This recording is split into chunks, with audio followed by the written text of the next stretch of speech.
Tuhan bersamamu. dan bersama roh. Inilah Injil suci menurut Lukas. Pada waktu itu Tuhan menunjuk 70 murid. Ia mengutus mereka berdua-dua mendahuluinya ke setiap kota dan tempat yang hendak dikunjunginya. Berkatalah ia kepada mereka, "Tuaian memang banyak tetapi pekerjanya sedikit. Sebab itu mintalah kepada Tuhan yang empunya tuaian agar ia mengirimkan pekerja-pekerja ke tuaian itu. Pergilah, camkanlah. Aku mengutus kalian seperti anak domba ke tengah-tengah serigala. Janganlah membawa pundi-pundi atau bekal atau kasut, dan janganlah memberi salam kepada siapapun selama dalam perjalanan. Kalau memasuki suatu rumah, katakanlah lebih dahulu, 'Damai sejahtera bagi rumah ini.' Dan jika di situ ada orang yang layak menerima damai sejahtera, maka salammu itu akan tinggal padanya. Tetapi jika tidak, maka salammu kembali kepadamu.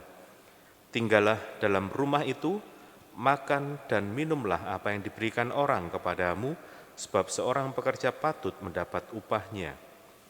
Janganlah berpindah-pindah rumah. Jika kalian masuk ke dalam sebuah kota dan diterima di situ, makanlah apa yang dihidangkan kepadamu dan sembuhkanlah orang-orang sakit yang ada di situ. Dan katakanlah kepada mereka, kerajaan Allah sudah dekat padamu. Tetapi jika kalian masuk ke dalam sebuah kota dan tidak diterima di situ, pergilah ke jalan-jalan raya kota itu dan serukanlah juga debu kotamu yang melekat pada kaki kami kebaskan di depanmu. Tetapi ketahuilah ini, kerajaan Allah sudah dekat. Aku berkata kepadamu, pada hari itu Sodom akan lebih ringan tanggungannya daripada kota itu." Demikianlah sabda Tuhan.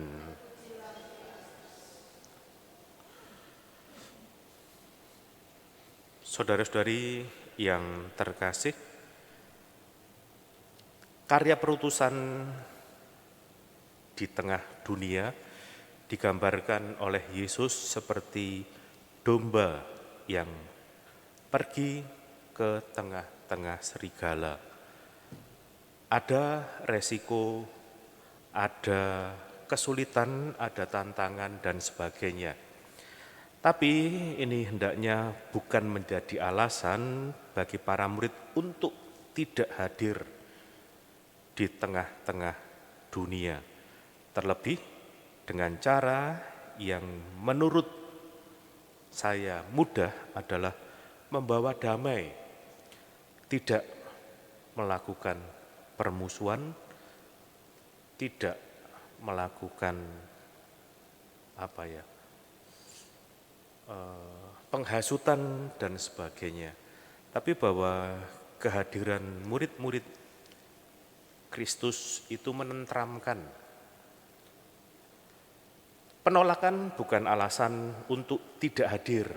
Sekali lagi, bahwa dengan penolakan pun para murid diminta untuk tidak membalas penolakan itu dengan kekerasan seperti yang ada dalam bagian lain Injil.